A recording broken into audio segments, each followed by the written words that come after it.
Salut beau gosse. Et comme on se retrouve une nouvelle fois pour parler de films d'horreur, et en plus on est rentré dans l'un des mois les plus importants, celui du mois de sortie d'un nouvel épisode de Scream, alors rien que pour ça j'ai envie de faire péter le champagne pour vous. Et je sais que l'ensemble des fans du genre ils sont complètement dingues, les fans de la saga vraiment, on commence l'année sur les chapeaux de roue, ça fait tellement plaisir, mais je sais aussi que Scream c'est une saga qui a la capacité de réunir tout un tas de générations, et donc forcément il y a des gens qui vont aller voir Scream 5 sans forcément avoir vu les précédents, et donc ça c'est mon boulot puisque aujourd'hui je vais vous faire une sorte de résumé détaillé de l'ensemble de la saga. L'objectif c'est que vraiment vous posiez vos petites fesses moelleuses sur le cinéma, sur les sièges chauffants du cinéma, et que vous soyez prêts avec le nouveau film que vous allez voir, bref que vous soyez dans des conditions idéales. Et donc pour être un peu grossier, on va partir du premier opus pour aller jusqu'au quatrième, c'est-à-dire le dernier, comme ça vous serez prêts pour l'arc des films, et puis on va même envisager un peu de parler de la série qui est sortie, puisque oui, si vous voulez, il y a les séries Scream qui sont sorties, mais qui n'ont rien à voir avec les films, mais encore une fois c'est pour complexifier un peu la vidéo et pour apporter une petite touche personnelle. Et en plus de cela, ça va vous permettre d'être vraiment quelqu'un qui est cultivé sur la saga, donc n'hésitez pas à pécho au cinéma, à inviter quelqu'un au cinéma qui ne connaît pas du tout la saga Scream,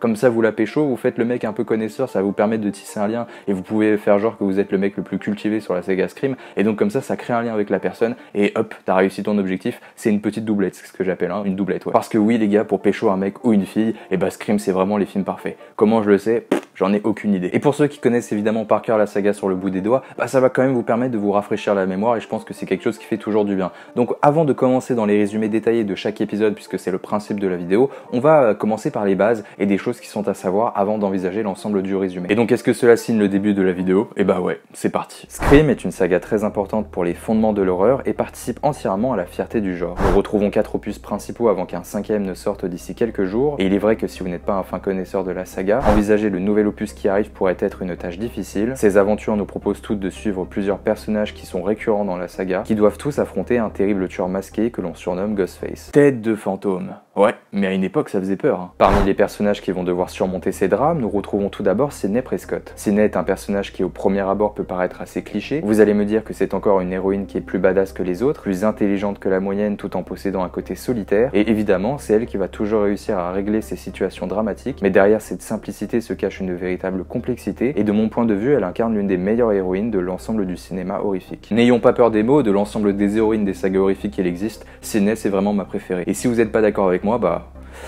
ok, hein, qu'est-ce que tu veux que je fasse? Évidemment, un seul personnage n'est pas suffisant, et nous retrouvons aussi d'autres protagonistes qui sont essentiels dans notre aventure de ces différents opus de Scream. Gail est une journaliste qui possède un tempérament de feu et une énergie débordante qui cache évidemment un petit cœur fragile, sans oublier Dewey, un agent de police qui au premier abord ne paye pas de mine, mais qui est pourtant plus courageux que la majorité d'entre nous. Et ces différents personnages vont donc devoir affronter un tueur masqué qui se cache derrière le visage de Ghostface, et donc c'est parti, vous connaissez entièrement les bases de la saga, on va pouvoir rentrer dans un résumé un tout petit peu plus complexe avec le résumé de chacun des opus. C'est parti. Le premier Scream commence par l'une des introductions les plus importantes du cinéma horrifique, alors que nous suivons une jeune étudiante qui est seule chez elle, le téléphone retentit et laisse sortir la voix d'un mystérieux individu. Cet homme étrange qui est à l'appareil semble observer la jeune femme tout en se dissimulant. La situation devient de plus en plus menaçante jusqu'à ce que le terrible drame se produise. Une figure fantomatique apparaît pour tuer notre protagoniste féminin d'une façon extrêmement violente. Et cette séquence d'introduction, elle est vraiment très intense et même extrêmement effrayante et éprouvante pour le spectateur la première fois qu'il la découvre, et même avec un revisionnage, je vous cache pas qu'elle est toujours aussi impactante et violente. Quoi qu'il en soit, cette séquence d'introduction elle est complètement essentielle pour comprendre ce qui va subvenir, puisque c'est le début de l'hostilité, c'est le début plutôt des festivités, avec évidemment des festivités où il va y avoir un énorme massacre. Alors oui, on n'est pas dans la bonne humeur, on n'est pas dans la joie, mais on va quand même rester positif parce que c'est quand même le but de cette vidéo. Le lendemain de ce terrible meurtre, nous découvrons le personnage de Sidney Prescott. Elle possède sa bande de potes, de frérots, de gars sûrs, comme ils disent les jeunes, ainsi qu'un petit ami qui se nomme Billy. Contrairement aux autres, Sidney est inquiète de la situation. L'ensemble du lycée étant au courant pour le terrible meurtre qui est survenu la nuit passée, les élèves préférant prendre la situation à la rigolade, ne percevant pas le danger qui est en cours. Ah, les lycéens, c'est vraiment des connards, mais bon,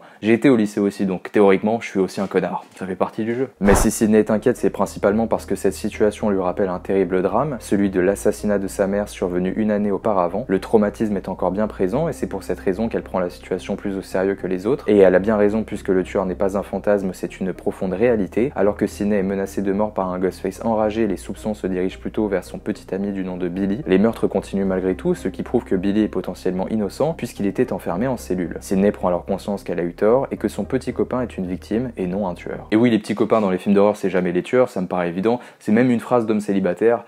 Putain, je crois qu'il faut que je me remette en question parce que je suis en train de devenir un véritable beauf là. La situation devient de plus en plus catastrophique au point où le lycée annonce sa fermeture pour des questions de sécurité. De nombreuses forces de police sont également déployées, tandis que nos deux autres personnages principaux, à savoir Gale et Dewey, tentent de trouver une solution pour résoudre ces terribles meurtres, sans oublier qu'ils commencent également à flirter. Parce que oui, les histoires de meurtre ça excite tout le monde, c'est pas moi qui le dis, c'est clairement le message intentionnel du film. Face à ces terribles situations où les meurtres s'accumulent, les lycéens décident de se réunir pour faire une soirée festive, puisque je vous le rappelle, la situation est plutôt prise à la rigolade depuis le début du film. Ce qui est une situation qui est plutôt logique, puisqu'au lycée on pense tous qu'à prendre de l'alcool et de la drogue. Évidemment la situation tourne au cauchemar, les meurtres s'accumulent, Dewey se fait poignarder par le tueur et s'effondre sur le pas de la porte. Sidney a seulement le temps d'appeler la police pour prévenir des nombreux drames, jusqu'à être prise au piège, enfermée dans la maison avec les personnes qui se cachent derrière le masque. On découvre alors que son petit copain Billy était bel et bien le tueur, aidé d'un complice, l'ami de Sidney qui se prénomme Stuart. Et ça c'est un véritable plot twist. Bon, pas vraiment, mais je vous assure que ça reste surprenant la première fois que vous découvrez l'aventure de ce premier épisode de Scream, d'autant plus que cela s'accompagne donc de plusieurs révélations.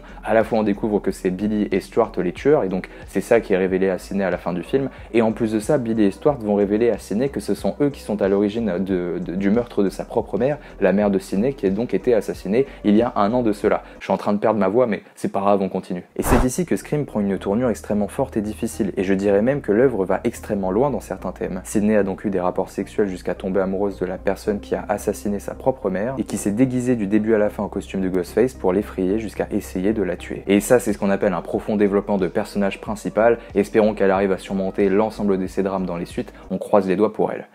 Où est-ce que j'ai mis ma bouteille de whisky, moi? Et donc le film se conclut par un affrontement entre Billy et Stuart qui se donnent des coups de couteau pour se faire passer pour les victimes. Tu vois où la névrose va extrêmement loin et où la manipulation va également extrêmement loin dans Scream. Sidney va quand même réussir à échapper tout en étant aidée par Gale, la journaliste, et puis elle va réussir à neutraliser Stuart jusqu'à assassiner, enfin plutôt tuer en légitime défense son petit ami Billy, justement pour neutraliser le véritable tueur qui est donc le cerveau de l'ensemble de l'opération. Sidney réussit donc à neutraliser Stuart et surtout elle tue Billy d'une balle dans la tête. Bref, c'est une fin en apothéose et une fin qui est presque parfaite. Et dire que c'est seulement le début et c'est déjà astronomique. Le premier Scream c'est vraiment un putain de classique du cinéma horrifique et je vous invite d'ailleurs à aller voir mon analyse sur le film qui est beaucoup plus sérieuse, où je fais moins d'humour et où on est beaucoup plus centré sur le développement en 3 axes sur le film, vraiment une analyse cinématographique comme vous pouvez en voir en dissertation. Et donc oui, je fais un peu la propagande de ma chaîne, mais si vous voulez vraiment rentrer plus en détail sur le film, je vous invite à aller voir cette vidéo.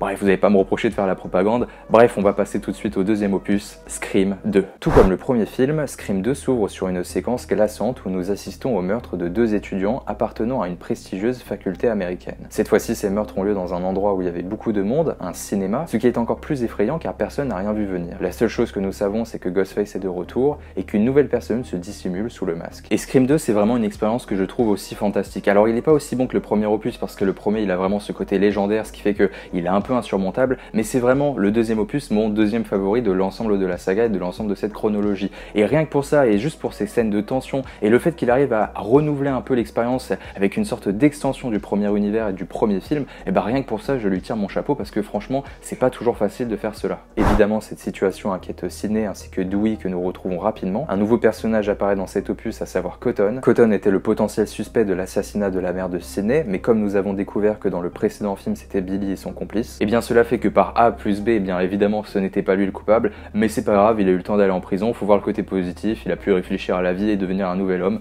Vraiment, il y a du positif dans toutes les situations, les gars. Nous allons pouvoir passer plus rapidement sur le déroulé de ce deuxième opus, qui reste assez similaire dans sa forme, entre des confrontations entre Ghostface et de terribles meurtres qui se déroulent. Nous continuons de suivre notre trio favori qui reste les personnages les plus importants. C'est dans Scream 2 qu'ils deviennent tous de véritables personnages héroïques et que leur caractère évolue véritablement. Gale réussit à être plus habile que le tueur, tout en ouvrant petit à petit son petit cœur aux personnages qui l'entourent. Sidney devient plus forte que jamais et réussit à garder un sang-froid parfois inhumain. Sans oublier Dewey qui devient beaucoup plus mature, presque proche d'une figure paternelle, n'hésitant pas à opérer des sacrifices pour être sûr que les personnes qu'il aime réussissent à survivre. Et je passe rapidement sur les autres personnages parce qu'ils sont pas vraiment utiles dans l'histoire et surtout dans l'ensemble de la timeline de Scream, donc encore une fois me reprochez pas cela, c'est juste que vraiment ils servent pas à grand chose et je préfère me concentrer sur les personnages principaux qui eux vraiment vont avoir une bonne écriture et un développement que je trouve relativement bien construit, et c'est plutôt rare de noter cela, surtout dans les films d'horreur où on se contente de personnages assez clichés et on les développe pas. Scream ce n'est pas le cas, Scream c'est un trio gagnant de 3 personnages qui qui sont vraiment profondément bien écrits, et encore une fois je tire mon chapeau pour cela. Le film se termine par une confrontation entre Sidney et Ghostface, qui évidemment se termine par une sordide révélation. Il n'y avait pas une seule personne mais bien deux personnes sous le masque, l'un étant l'ami de Sidney qui a simplement perdu la tête, et c'est pour cela que je me permets de passer vite sur son cas. Le plus intéressant étant que le second personnage sous le masque est la mère de Billy Loomis, le tueur du premier film. Sa mère voulait se venger de la mort de son fils et donc de la personne qui l'a tué, à savoir Sidney Prescott. Et on distingue alors une autre qualité de la saga, c'est que Scream ne se contente pas de proposer de nouvelles aventures, une sorte d'extension à chaque fois,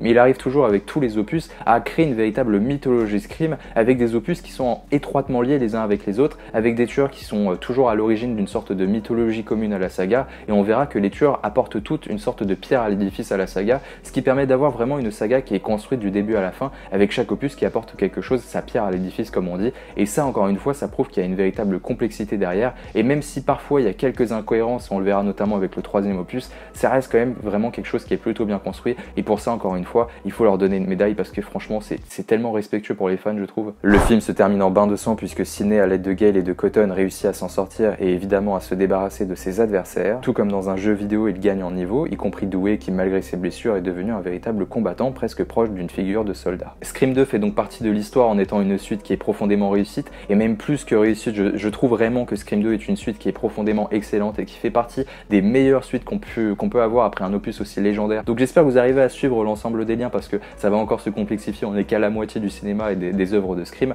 On va donc passer au troisième opus qui s'intitule sobrement Scream 3. Alors c'est vrai que c'est un titre qui est plutôt sobre, mais au moins on est dans l'efficacité et ça fait plaisir quoi. Notre troisième épisode de Scream s'ouvre comme la formule le souhaite sur un crime sauvage et effrayant. L'originalité repose cette fois-ci sur le fait que nous connaissons pour la première fois le personnage qui va devenir une véritable victime et que nous sommes en partie attachés à lui, à savoir Cotton. Le mode opératoire est similaire, un appel téléphonique, un couteau et surtout un masque blanc laissant apparaître une forme fantomatique. Il n'en faut pas plus pour que notre aventure démarre. Et avec cette vidéo résumée que je fais, vous pouvez avoir le sentiment que Cotton n'était pas un personnage qui était important, mais au contraire, on fait partie des personnages qui étaient pas extrêmement importants, mais qui faisaient partie de la saga et qui arrivaient à être attachants, surtout avec le deuxième opus, et donc le voir mourir dans la scène d'introduction du troisième opus, j'avoue que ça fait un effet un peu bizarre, et il faut vraiment voir un peu l'impact que cela a pour le spectateur, et surtout pour les fans de la saga, parce que ça reste quand même un personnage, un tantinet attachant. Alors voilà, je voulais pas déborder, je voulais pas me concentrer sur tous les personnages, mais voilà, on vient de perdre 20 secondes pour que je vous explique ça. L'intrigue de ce nouvel opus se déroule à Hollywood, où a lieu le tournage d'un film du nom de Stab, qui s'inspire des tragiques événements qui se sont déroulés dans la vie de Sidney Prescott. Un film dans un film. Vous voyez, je vous avais dit que les films d'horreur pouvaient être aussi complexes qu'un 2001 l'Odyssée de l'espace,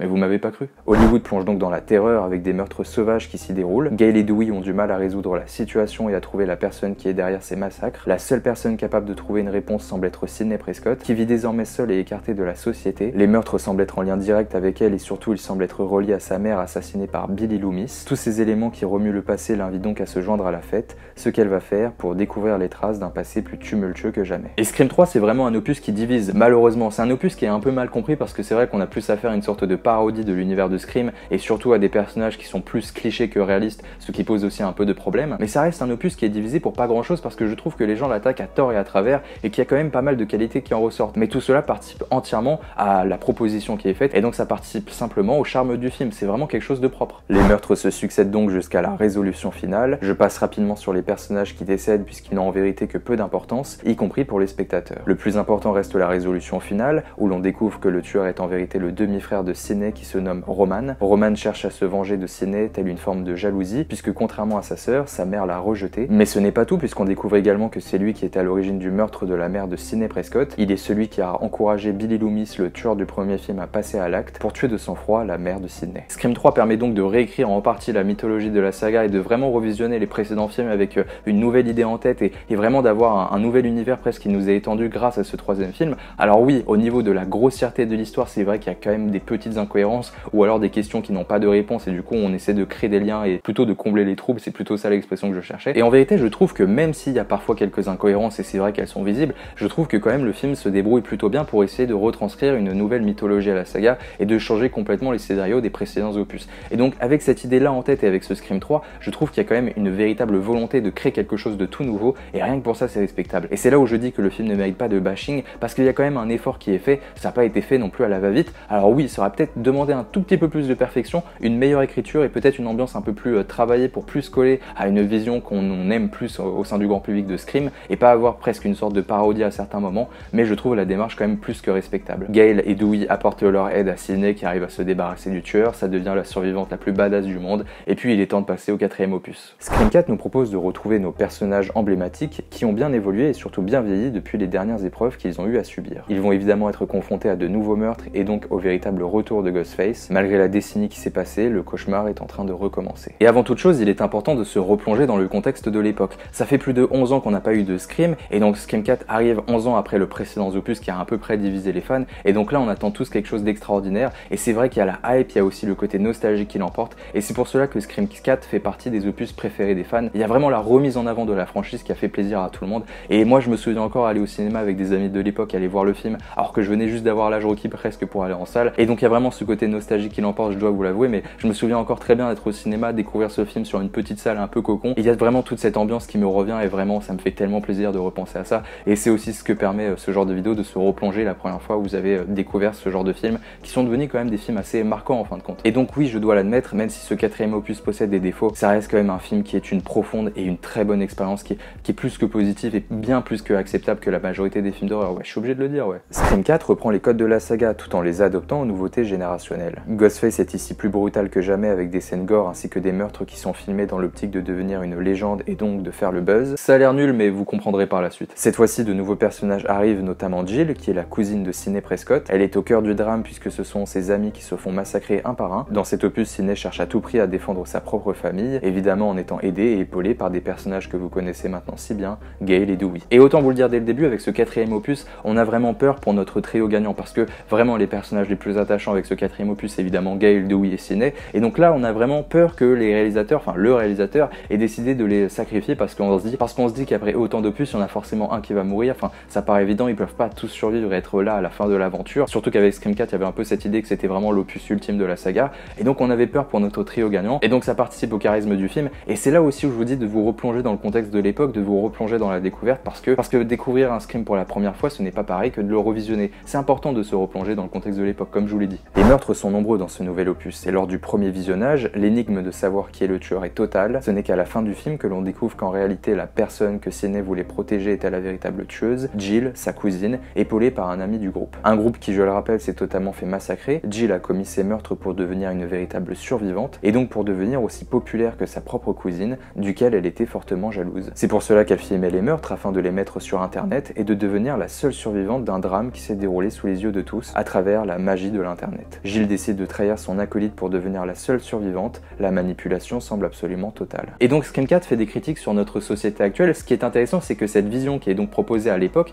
est encore une décennie plus tard complètement cohérente avec la façon dont nous vivons. Et donc oui, c'est difficile de retranscrire cette intelligence du scénario et du script, mais je vous assure que même si je vous ai fait un résumé petit et rapide, si vous vous plongez dans Scream 4, vous allez voir, il y a vraiment une intelligence qui en ressort, et c'est quand même quelque chose qui est vraiment profondément intéressant. Je vous promets que c'est un film intelligent, mais vraiment, je vous jure que c'est vrai. Le film se termine à l'hôpital par un combat assez intense entre nos divers protagonistes et Jill, mais évidemment on ne déconne pas avec l'héroïne originale, et Sidney réussit à se débarrasser de sa vilaine cousine, et donc de la personne qui se cachait sous le masque. Ce qui clôture pour le moment cette magnifique saga. Et donc on pourrait parler des heures et analyser l'ensemble des films de la saga par ordre chronologique et faire un développement détaillé. On a vraiment affaire à une saga qui est une petite pépite pour le cinéma horrifique, et j'insiste là-dessus. Et avec tous les opus qui sont sortis, on peut se dire qu'on a quand même eu de la chance. C'est pour ça qu'il y a une grosse attente avec le 5e opus, parce qu'on n'a pas envie d'avoir un opus qui est vraiment dégueulasse. Parce que oui, le 3 est considéré comme un opus moyen, mais il est pas si moyen que ça, je vous assure qu'il est vraiment bon. Mais il faut vraiment complexifier un peu la chose. Et encore une fois, donc on n'a pas envie d'avoir un opus qui serait vraiment dégueulasse, et potentiellement on n'a pas envie d'attendre cela du 5. C'est pour ça qu'il y a aussi une crainte qui est véhiculée autour du 5.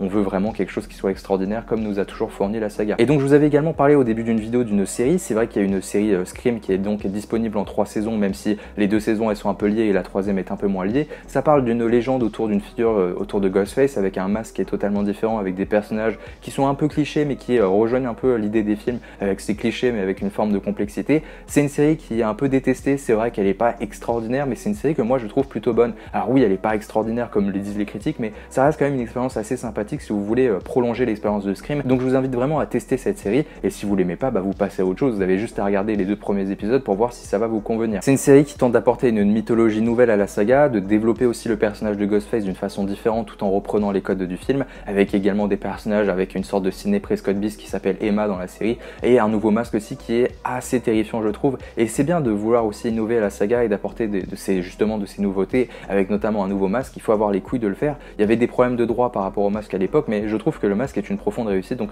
vraiment essayez et peut-être que ça va être une bonne surprise. En tout cas, je pense sincèrement que vous n'avez rien à perdre, surtout si vous êtes attiré de base par cette saga. Scream 5 est donc le nouvel opus qui arrive, il s'intitule sobrement Scream, il n'y a pas de numéro à la fin, donc il y a vraiment cette volonté à mon avis de mélanger les fans de la saga avec les nouvelles générations qui vont découvrir Scream, parce qu'encore une fois ça reste une saga qui est extrêmement populaire, et donc encore une fois on va retrouver notre trio légendaire, et donc ça fait plaisir, ça va faire bizarre de les retrouver au cinéma. Ils vont être de nouveau confrontés à un nouveau tueur, ou peut-être même des nouveaux tueurs, et l'enjeu du film ça va être de découvrir qui c'est, voir s'il y a également des origines, en espérant que ce nouvel opus donc apporte sa propre mythologie à la saga. On espère que ça va pas être un opus qui sert à rien dans le scénario, c'est que vraiment l'idée d'apporter un scénario en plus à chaque opus, c'est vraiment la force du film, donc j'espère vraiment pas qu'on aura quelque chose qui s'écarte de la mythologie de base. J'ai vraiment envie qu'il y ait quelque chose qui relie l'ensemble des anciens personnages avec les nouveaux, qui est quelque chose de cohérent tout simplement, et j'espère aussi que nos protagonistes ils vont survivre, parce qu'à mon avis ça va être là où le nouveau film va jouer, il va jouer avec nos peurs, et la peur de voir perdre nos personnages qu'on aime depuis la nuit des temps. Et bien écoutez, si cette vidéo vous a plu, n'hésitez pas à vous abonner, à liker la vidéo, à commenter, surtout j'ai envie d'avoir vos retours sur l'ensemble de la saga. N'hésitez pas à me mettre un petit classement pour savoir ce que vous pensez de l'ensemble de la saga,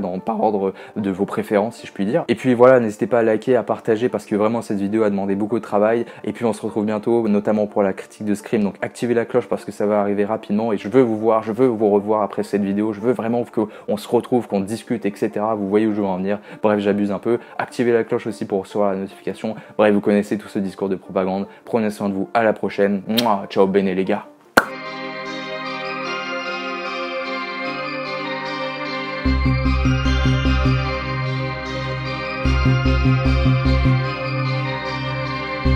Thank you.